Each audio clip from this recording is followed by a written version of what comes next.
Alright, so if you're talking about um, if you don't like to think and you just want to have basic shooting ability, then all you need to do is copy someone that you like to shoot, and then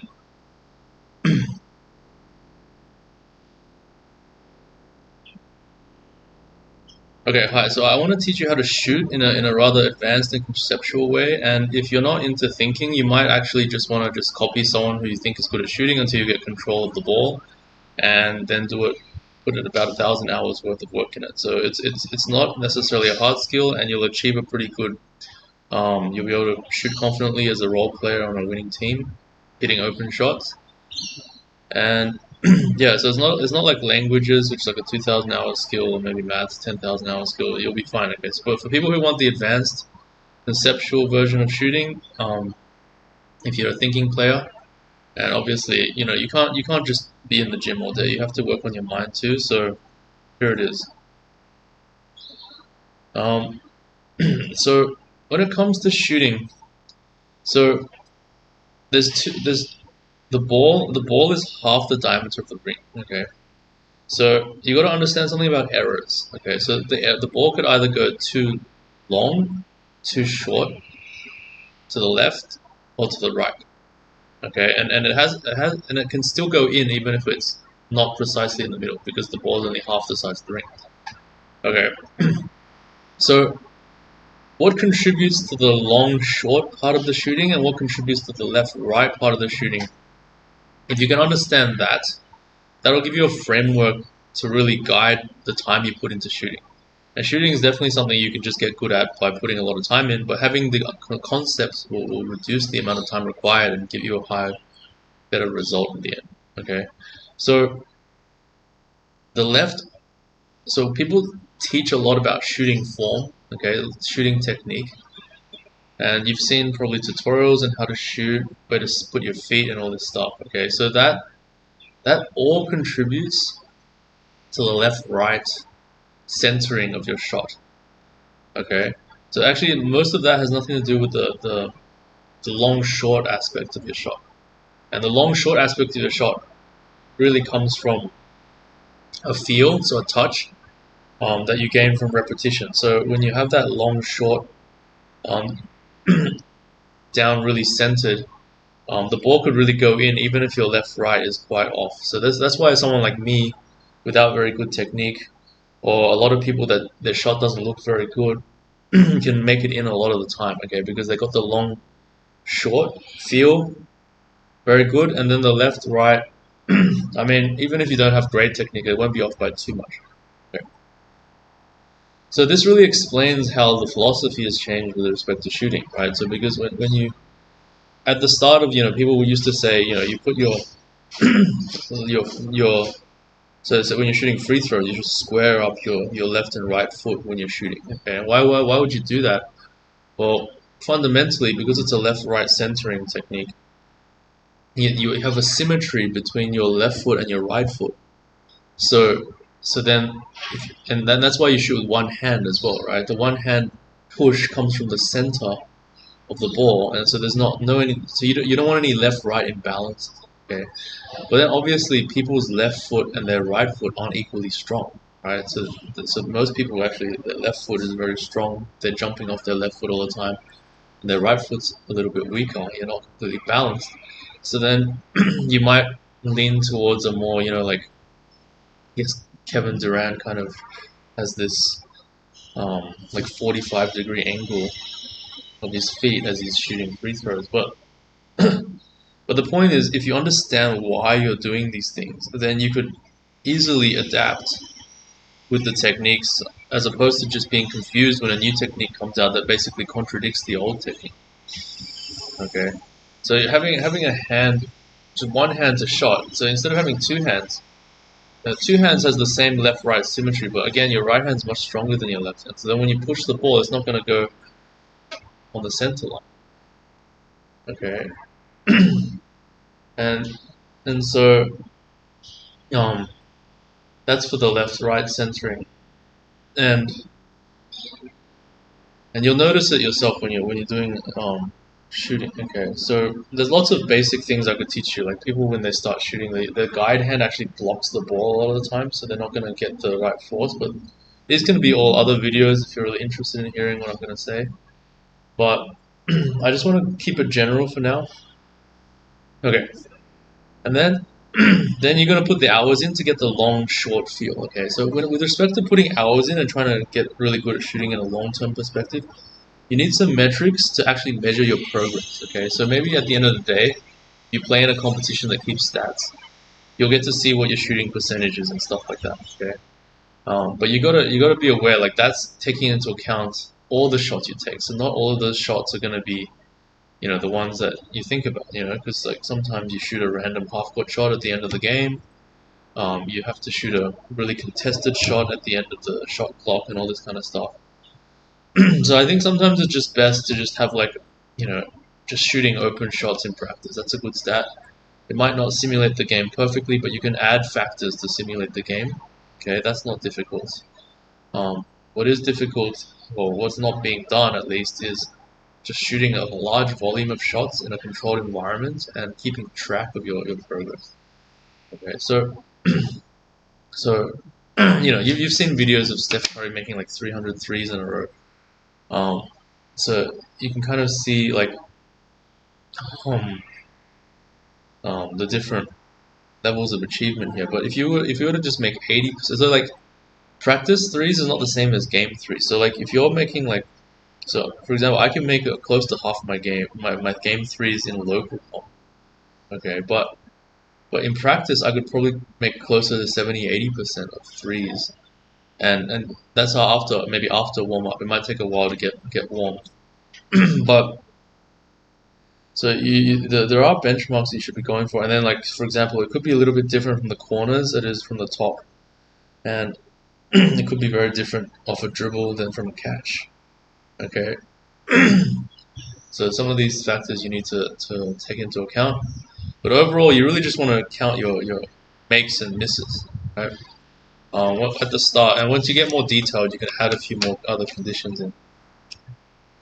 But obviously, in a game, like you'll need to shoot at least half your shots in to be perceived by your teammates as sort of worth passing to and stuff like this. Um, but the problem, I guess, sometimes is if your form doesn't look good, then they'll still won't pass to you, and if you don't shoot that much, it won't be noticeable that you're making the shots or whatever. Okay, but I digress. So, so you're putting in, 1,000 hours, and 1,000 hours of shooting will get you to like a pretty good level. Okay, I mean, you might not be considered a good shooter among good shooters, but you'll be like a good shooter among basketball players. Okay. Yeah. And so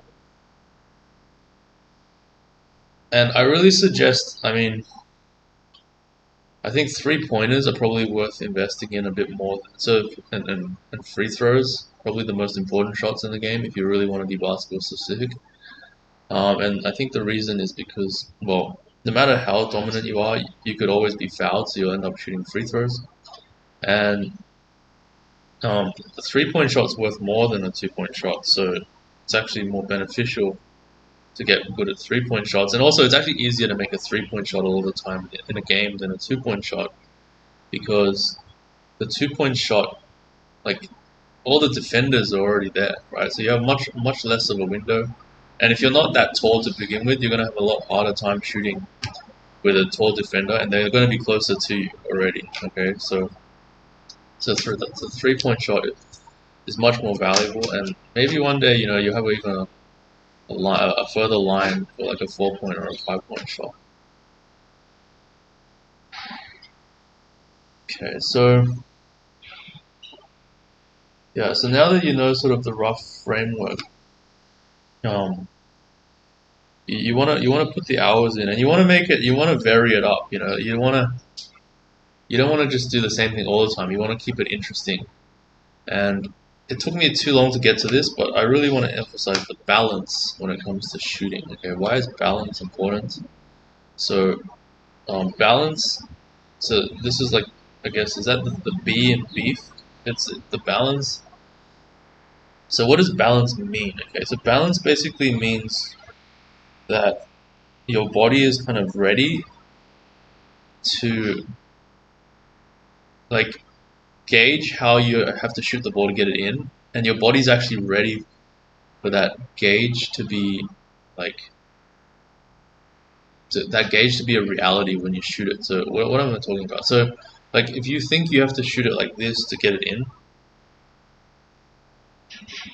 then to shoot it like this, if you're balanced, the ball will go like this most of the time.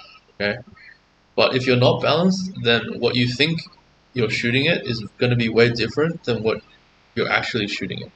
Okay, and then some people kind of they've done it enough to take it into account. So like when they're fading away or doing some side to side motion where they're fundamentally not balanced, but because they realize it, they kind of adjust their shot. So they're shooting more to the left than they naturally would to adjust for this weird, essentially weird frame of reference. Um, and it can still go in. But the point is, like that's an extra degree of difficulty you don't necessarily want. Okay, so if you're balanced, so how you think you should shoot it roughly equates to how the ball is going to get shot, and that's a very important um, part of shooting. Okay, is to make the shot as easy as possible. Okay, and how do you get balanced? Okay, what does it mean to get balanced? So a lot of the time, maybe like the simplest tell for being balanced is kind of just having 2 feet on the ground.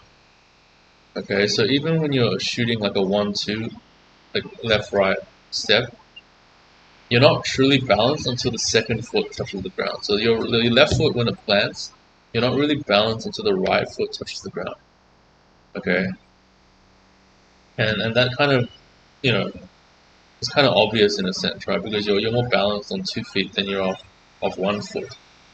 Okay, but then you're like, okay, well, why can like Steph Curry or like Dirk shoot off 1 feet in these clutch situations and make it all the time? Well, the thing is, they'll be more balanced if they shot off 2 feet, but you can still be balanced off 1 foot.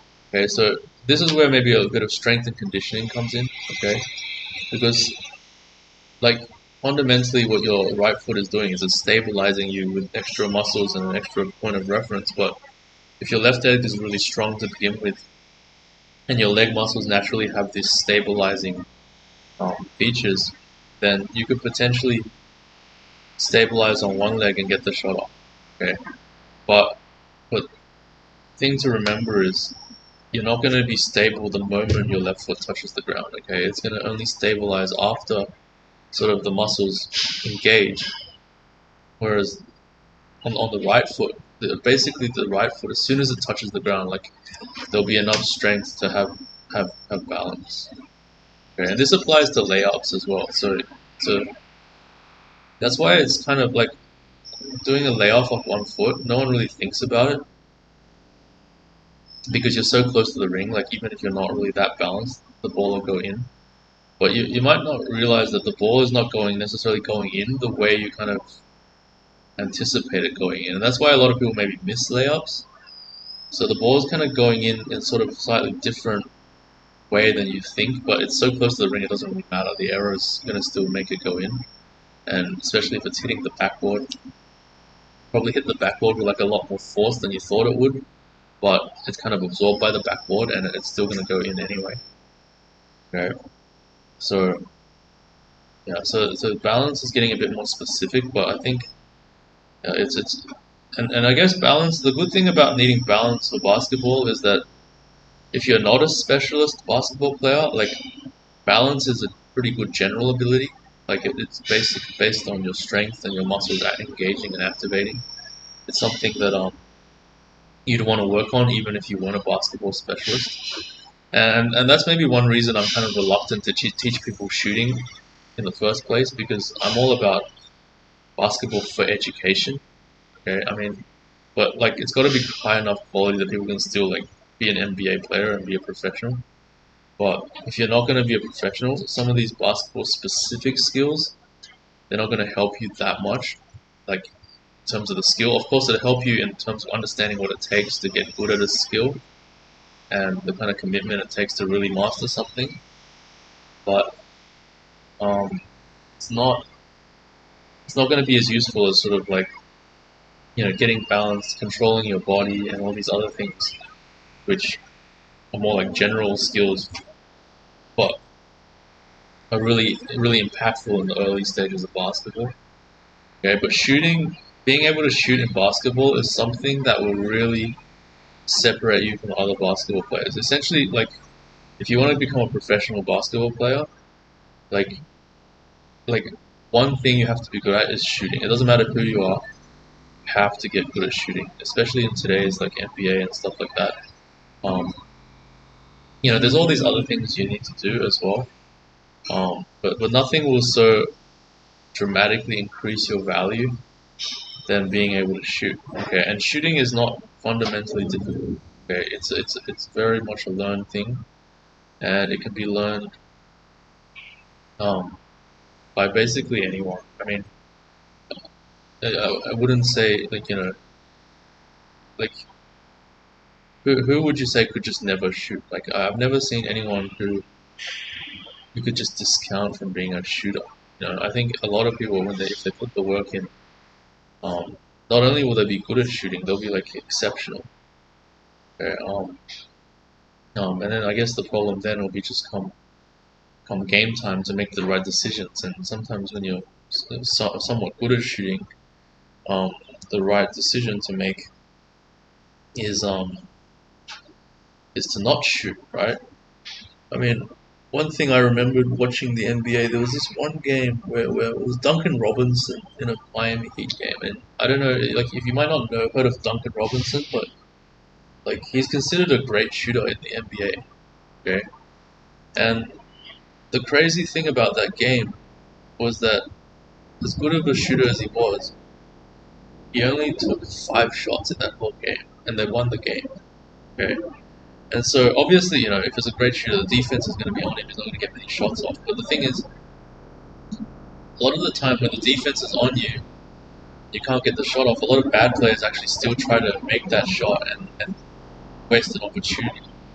Okay, and then Duncan Robinson, being as great a shooter as he is, still had the discipline to only take 5 shots in an entire game, which is and the sacrifice actually led to the team winning. So you got to realize sometimes just sort of being able to shoot is enough. You don't actually have to shoot in the game to be effective.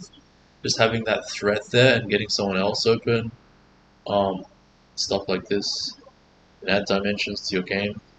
Um, Alright, yeah, I think that's gone long enough. Maybe if you're interested in any of these topics further, I can go more specific. But yeah, thanks for listening. Subscribe.